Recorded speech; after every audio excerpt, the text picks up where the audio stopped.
I'm Bill Keep. And I'm Nancy Lasher.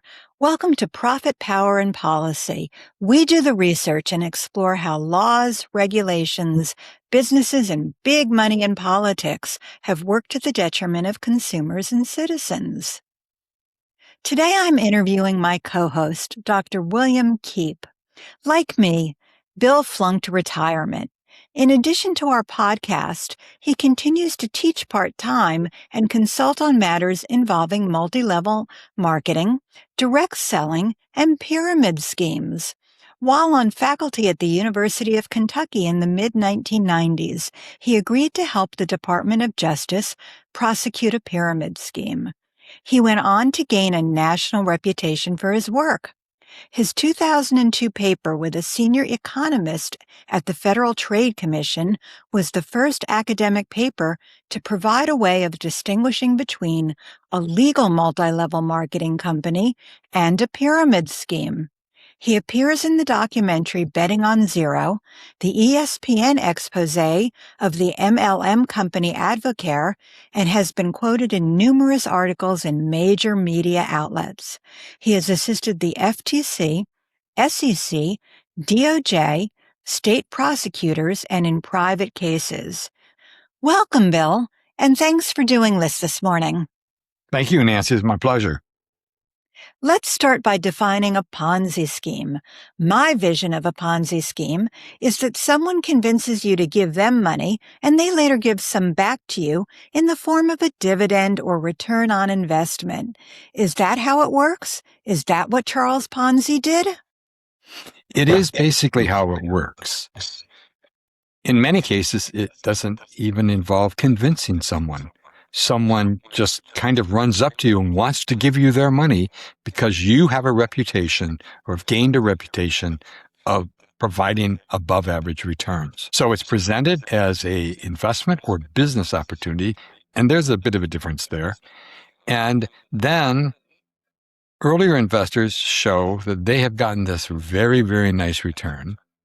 In some cases, it's an extraordinary return. In other cases, it's sort of like Bernie Madoff. It was an above average return, but consistent. And people just want to give them their money. So part of what makes it work is the belief that people have that there are opportunities out there that if only they had a chance, they too could get a big return. So that's an underlying factor. Let's look at Charles Ponzi, since the scheme is named after him. He was an Italian immigrant, lived in the United States, lived in Canada, bounced around to different jobs, including some in banking. And he came upon this idea, this investment idea. So he promoted the notion that he could get you a 100% return on your investment in 90 days. And he did that by saying that he was investing in what was called international postal coupons. Now, as you know, Nancy, the early 1900s was characterized by lots of immigration. And so imagine that you immigrated from Italy, and your grandma's still in Italy. So your grandma sends you a letter. And inside that letter, she puts an international postal coupon. And that international postal coupon, you can use it to buy a stamp to send her back a letter. And the government accepted that as the equivalent of the value of the stamp needed. Now, what was really happening there is that you could buy the coupons in Italy cheaper than you could buy them in the United States. So what Charles Ponzi was claiming to do is an arbitrage, right? Buying something in one market cheaper and selling in another. The reality is he wasn't doing that at all. He was paying people who joined earlier with the money of people who joined later. And he grew that scheme incredibly fast. In fact, he was so successful, and people saw him as so successful, some people talked about him that he should maybe run for governor of Massachusetts. True. And he bought a big house and all that. It didn't take long before they found out, of course, that this was all a fraud. So in the end, long story short, Charles Ponzi gets deported to Italy and dies poor. But he gave us a really great example of a classic scheme. These schemes were probably going on before Charles Ponzi and continue to go on to this day. So that's the basic process. Wow, that's really something. Thank you. Earlier, you told me that many Ponzi schemes start with some notion of investing in an actual business. How does that work? Well, a really good example is the boy band Backstreet Boys. Do you remember them? Oh, sure I do. So the person who put them together and promoted them was a guy by the name of Lou Pearlman. Now, Lou Pearlman had investors into his business of building music talent and promoting them. And he grew that business. And the Backstreet Boys became very successful. The problem is the boys themselves saw very little of that money. The investors saw very little of that money. And Lou Pearlman had big fancy houses and big fancy cars. That is very typical of a business-based Ponzi scheme. The promoter says, I've got this great business opportunity. It's going to generate a lot of revenue. It's going to generate a lot of profit. If you get in, I'm going to share that back to you. I do need some money to get going. Then they take that money mostly for their personal use. And so they get rich and nobody else gets a decent return. And the boys did not get paid well at all. Now, they ended up putting Lou Pearlman in prison. And he told them, if you would just let me out of prison, I'm sure I can help recover all that money and pay back my investors and everything. Sure. But they didn't let him out of prison, and he died in prison. Wow. Did Bernie Madoff start that way, with a legitimate investment opportunity? Or did he create a Ponzi scheme from the get-go? Oh, and while we're talking about Madoff, why did he target members of the Jewish community? I know there were not only individuals, but several Jewish philanthropic organizations that invested with Madoff and lost funds. For example, the Eli Wiesel Foundation. Yeah, that's true. It's very sad. So Bernie Madoff's scheme was based on investments. And he started out, as you might know, as a very modest kind of investor. He borrowed some money from his father-in-law to try to get going. And it isn't clear at what point that he actually decided that the only way that he could make this thing work was just to operate a pure Ponzi scheme. For many years, we don't know exactly what year it started. There was never any investments at all. It was just a pure Ponzi scheme. Later investors were paid with early investors' money. How much? Well, one family gave back $7 billion that they had gained because they were an early investor in Madoff's fund. Madoff recognized that he could attract people's money. He was actually a respected investor on Wall Street. He was well known, and he was well known in the Jewish community. Ponzi schemes that I have read about and studied have almost always been based on some sort of an affinity, some shared value system, some shared community. In this case, of course, it was the Jewish community. And he took money from famous Jewish people, from not famous Jewish people, and nonprofits, as you mentioned, and he really destroyed some of the trust in that community. So this is called affinity groups. And I've seen it before. I've seen it in other religious communities. I've seen it among people who have some other shared values or some other shared background. This year, I was involved in a government prosecution of a couple that were targeting the African-American community. They themselves were African-American. So to go back to your original question, no, Bernie Madoff's scheme was not a business opportunity type scheme. It was an investment opportunity type scheme. He had grown it so large that he had people sending him money from places around the world. And in the end, of course, all the gains or most of the gains were fake. People who got in early and took out their money early probably were net winners. Everybody else never got back the gains that they thought they would get. Sad, very sad. Last question on Ponzi schemes. You told me that cryptocurrency makes the problem worse. Why? Yeah, it does. And in fact, it's possible I'll be working on a case soon that has cryptocurrency. And I already worked on a case for the Federal Trade Commission that had cryptocurrency. Cryptocurrency is an asset that has generally been seen as an asset that appreciates in value. In other words, if you invest in cryptocurrency today, then in the future you will have more money, right? And so, yes, it can go down, and it has gone down at times, but in general, the trend has been up.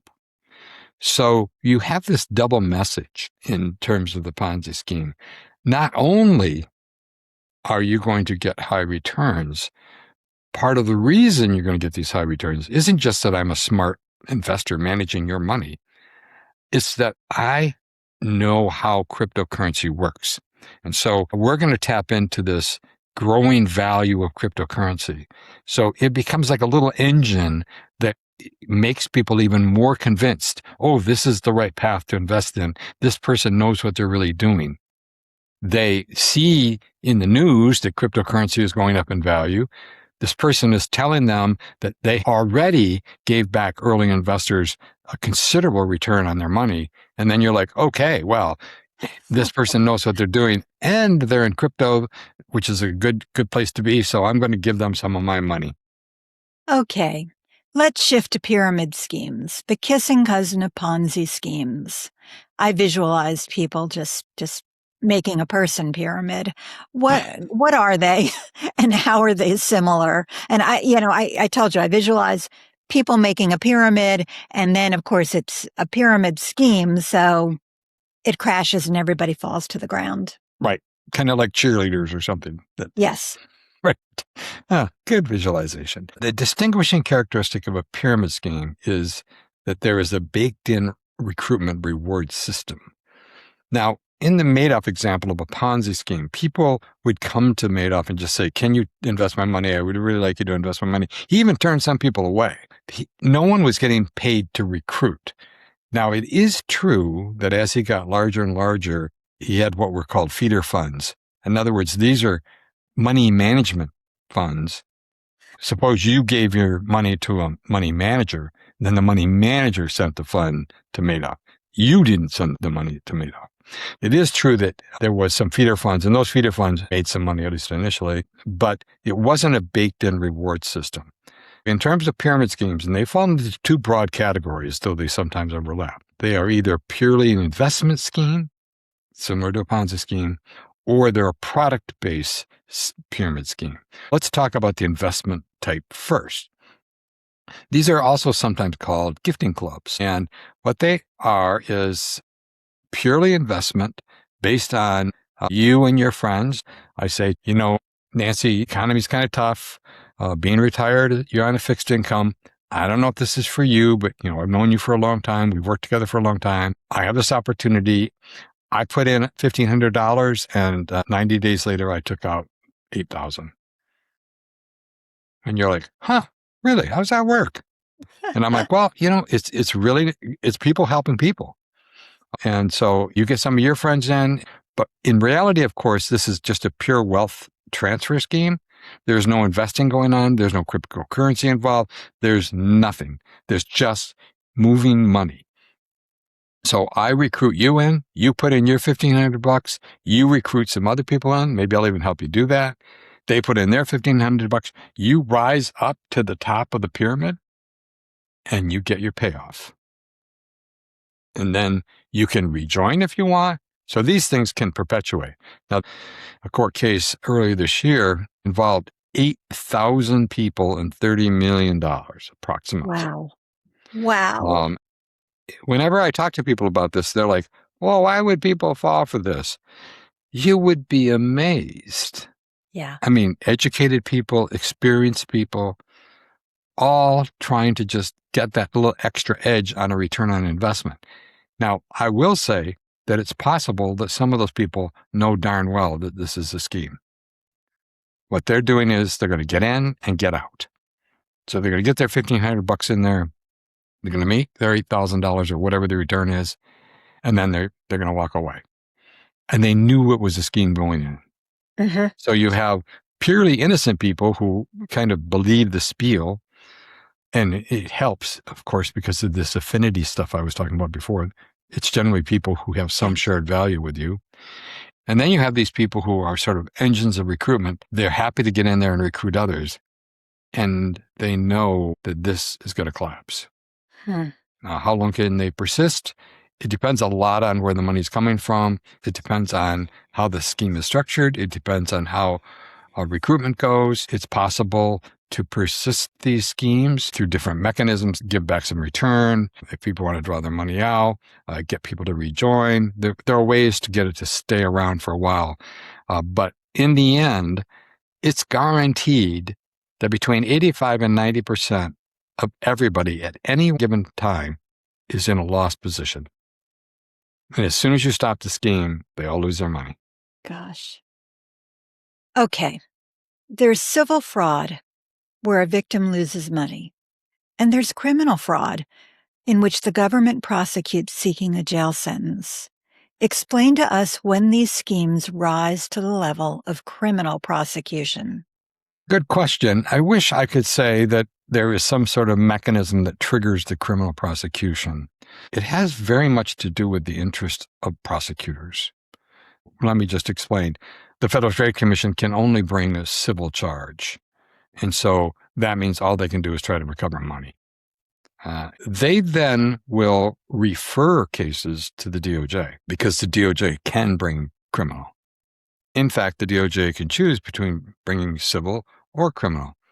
And as you know, as a lawyer, that in fact, those two have different standards of evidence. Yes. And so it's a decision that the prosecutor makes. Now, the DOJ has offices all over the country, so they don't just wait necessarily for the FTC or SEC to steer a case their way. Sometimes the DOJ just hears about a fraud. I was involved in a case a few years ago where a person just contacted their local FBI office and said, I think I've been defrauded.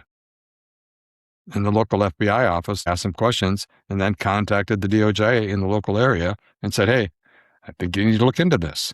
Mm-hmm. The beauty of the DOJ in bringing these cases is that the DOJ prosecutor can decide what cases they want to bring. The problem with the Federal Trade Commission is that every case the Federal Trade Commission wants to bring has to be approved by the commission itself.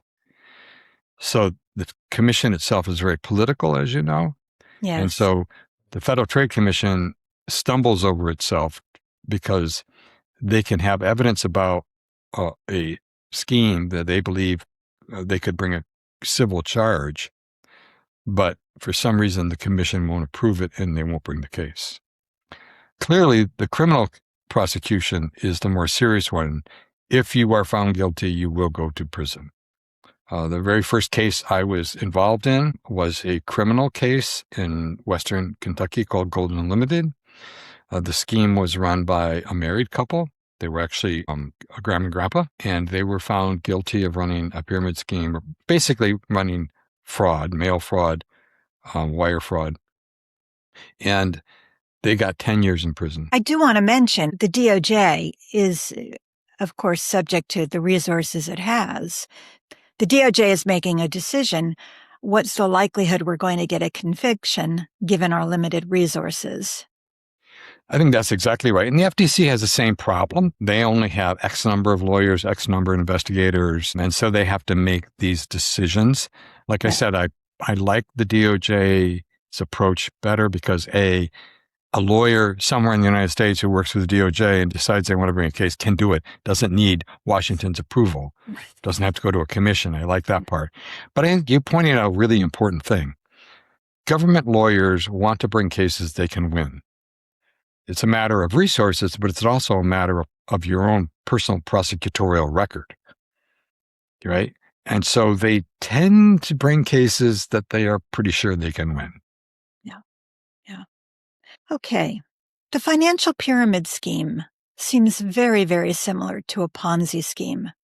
The product-based multi-level marketing pyramid scheme seems different. How can I know if I get involved in an MLM company that it might be a pyramid scheme? It's a really good question, and it's a question I've been asked a lot over the years. The multi-level marketing model, in terms of structure, is very similar to the pyramid scheme model. There is a reward for recruiting others, and that's at the heart of both models. Also at the heart of both models is what we would call endless chain recruitment. We have this constant need to recruit. True of pyramid schemes, true of multi-level marketing companies. What the FTC recognized a long time ago is that the multi-level marketing model can lend itself to be a pyramid scheme. And it can do it in a couple of ways. One is through required product purchases, I can get you, someone I recruited, to constantly flow money into the scheme. You're constantly buying product because you're required. It's called a volume. So you're required not only for you to generate volume, which is sometimes called personal volume, but also for the people you recruit to generate purchase volume, which is called group volume. You have to always maintain this flow of money. Now, it looks like product purchases because it is product purchases, and you do get a product in return. Research has shown that generally these products carry a very high margin on them. They do not have a really competitive price if you compare them to similar products in the open market. Naturally, the people who are operating these companies say our products are much better. That's why they're more expensive. There's some question as to whether or not that's true. And in the MLM companies that have been successfully prosecuted as pyramid schemes, that simply was not true. The issue here is, are you operating a business opportunity, or are you seeking a reward for recruiting others who are joining to seek a reward who are recruiting others? When I describe it that way, it sounds a lot like a pyramid scheme. Yes. A number of multi-level marketing companies have faced enforcement actions. Now, I think it's important to note that there is no law defining a pyramid scheme. So what happens is most of these cases, especially criminal cases, are actually cases about mail fraud and wire fraud, because there is always fraud. By the way, that's not uncommon. When RICO, the racketeering law, became the law, it was used for all sorts of things that were unanticipated. Just because there weren't other laws the government could use to prosecute certain types of criminal activity. Laws often have unintended uses because the government knows something wrong has happened and there isn't an appropriate law in place. And they say, oh, look, we have this other statute. Let's use that. Yeah, it's funny you should mention that, because there have been some instances where, particularly in private cases, where they've tried to bring RICO in on a multi-level marketing companies, it's hard to get that to stick, especially in a private case. Right. Ponzi schemes and pyramid schemes have been around a long, long time. Why hasn't the government regulated them enough to reduce the risk to consumers? Speaking of law. No kidding. They have been around for a really long time. And at the heart of both of these is what we call endless chain recruitment. And I want to give you an example, or our viewers an example, of how old this is. In 1900, the year 1900, there was a guy who developed a scheme, and the scheme was this: you come to me and give me a quarter, back in their currency of 1900. And in giving me a quarter, you have obtained the right to buy from me a book of coupons. You put in a quarter, then you bought this book of coupons for $1. Then you sold the 4 coupons and you got your $1 back. Now you're only into this whole thing for a quarter. And when each of those 4 people buy a book from me, I will send you a $4 pair of shoes. Now, doesn't sound like much, but a $4 pair of shoes in current dollars is about $125, $130 pair of shoes. So a reasonable pair of shoes. This was not an income opportunity. It was a opportunity to get a product for almost nothing. You got a $4 pair of shoes for a quarter. Needless to say, this scheme, which grew very, very rapidly, and the guy was prosecuted and sent to jail, this scheme involved 100,000 people really quickly. And this was 126 years ago. There have been multiple of these schemes out there. At some point, somewhere in mid-century probably, the multi-level marketing people figured out, well, we can make this an income opportunity. Not just to get a product at a low price. We can make it an income opportunity. And so these schemes have been around for a long, long time. There was a time when they were growing so rapidly that the government was getting concerned. And so in 1973, the New York Times had an article that said these pyramid selling schemes were the greatest problem of consumer fraud in the city. This is in 1973. Mm-hmm. During that time period, it got the attention of some politicians. Senator Mondale actually introduced legislation to stop endless chain recruitment, and he couldn't get it passed. And so, on the one hand, we're never going to be able to stop people from committing fraud. We can put out warnings, we can try to give information, we can make it easy for people to report them and to complain, but you're never going to stop people from lying to other people in the hope of gaining those other people's money. That's not going to happen. It's always going to be there. But the government has failed, in my view, particularly in the area of pyramid schemes, where there are characteristics that you know absolutely have to be part of the scheme. The characteristic of endless chain recruitment, the characteristic of requiring you, because you joined my downline in my multi-level marketing company, to regularly purchase from me or from the company, and that the people you recruited have to regularly purchase. It's a required purchasing. Okay. Remind us of what a downline is. Because a pyramid scheme is based on recruitment, I recruit you and some others. You then recruit your friends and family. They then recruit others. So that's a downline, and I am in your upline. And I'm going to make a small bit and pieces from everybody's purchases. So I have a vested interest, especially if I'm at the top of a very big downline. I have a vested interest in keeping that recruitment going. Oh, Bill, you're at the top of the pyramid. We better not collapse. I am. You'll fall. And when this thing operates well, I'm making 7 to 8 figures a year. And we're constantly replacing people because they no longer want to participate, mostly because none of them made the money. Mm-hmm. And they're in a loss position. So in multi-level marketing in general, you're going to see most people lose financially. By most, I mean 90, 95%, maybe 98%. Mm-hmm. And so that's where the real problem comes in. And the government has not passed a regulation or a rule that would make some of these characteristics illegal. And as you know, there is no law that defines a pyramid scheme. The law used by the FTC is generally case law. The regulators had an opportunity in 2011. The FTC put out what's called the Business Opportunity Rule. As they were developing the rule, they were on record of saying they knew multi-level marketing companies could operate as pyramid schemes. And then they wrote the rule in a way that excluded the industry from the rule. Now, that's 2011.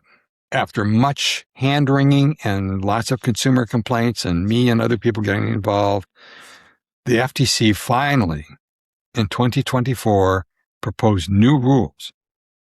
And these rules were based on false earnings claims and other aspects of multi-level marketing. And the way the rulemaking process works, as you know, once it's published in the Federal Register, it opens up a public comment period where individuals and the industry can comment on this proposed rule. So the rule was proposed by the FTC in late 2024. Well, what happened in November of 2024, Nancy? Yeah. We had an election. We did. And we elected a president who used to have his own multi-level marketing company. So the new chair of Federal Trade Commission never published the proposed rule in the Federal Register. The proposed rule is not being considered at all now, and the whole thing stopped. So politics has had a role to play there. Yeah. I will say, to give some credit to the FTC, that they have been more aggressive going after misleading and deceptive earnings claims. Because to kind of bring this full circle, the Ponzi scheme is misrepresentations on investment return. The financial pyramid scheme is misrepresentation on investment return. The multi-level marketing pyramid scheme is misrepresentation on earnings. So all of them have that characteristic. And the FTC has been a little better about going after these misrepresentations. Mm-hmm. Not near as much as they should, in my view, but they have been a little better. If you were able to, what would you do to provide more consumer protection? Well, one thing I would do is I would prohibit business models that require people to make ongoing purchases in order to earn money. That right there is a problem. In a true business opportunity, you let the person go out and operate the business. If they're a good business person, fine. If they're not as good a business person, fine. But what you don't do is you don't make money by forcing them to keep buying from you. So that whether they win or not, you make money, right? I'm remembering the episode from John Oliver's Last Week Tonight that I know you provided the information for, where there was a woman who got involved with Herbalife and she had a garage full of this stuff. Yeah. I mean, this ongoing purchase, these required purchases isn't what constitutes normal business activity. So I would make sure that that is not possible. Even in franchising, if you have a franchise and I'm the franchisor, there are certain parts of the contract that would require you to either buy from me or buy from an authorized vendor that I have contracted with in order to ensure the quality, right? If you have a Baskin-Robbins franchise, you have to sell Baskin-Robbins ice cream, right? But you don't have to buy a certain amount every month, no matter what. The problem here is one of structure. I also think the endless chain recruitment is a problem. Needless to say, all businesses replace people at one time or another, whether they're salespeople or operations people or whatever. So replacing people in general is not a problem. But having a model where the return to others is based on a large volume of endless chain recruitment, that's a problem. And then finally, like the FTC is doing, I think we need to be a lot more aggressive about deception. There's a lot of deception in the marketplace, not just in multi-level marketing, but in other areas as well.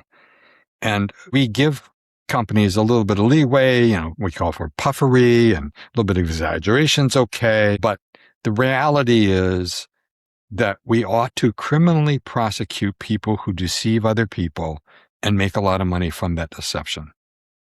If we did that, I think it would help a lot.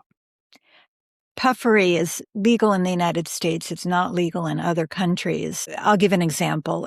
This will be the best car you ever own. Instead of saying this car gets 31 miles to the gallon highway, it's something that's not readily provable. The other thing is, on the franchise example, you may not have to buy endless quantities, and there is a famous case involving Baskin-Robbins. They advertise the stores have a certain number of flavors.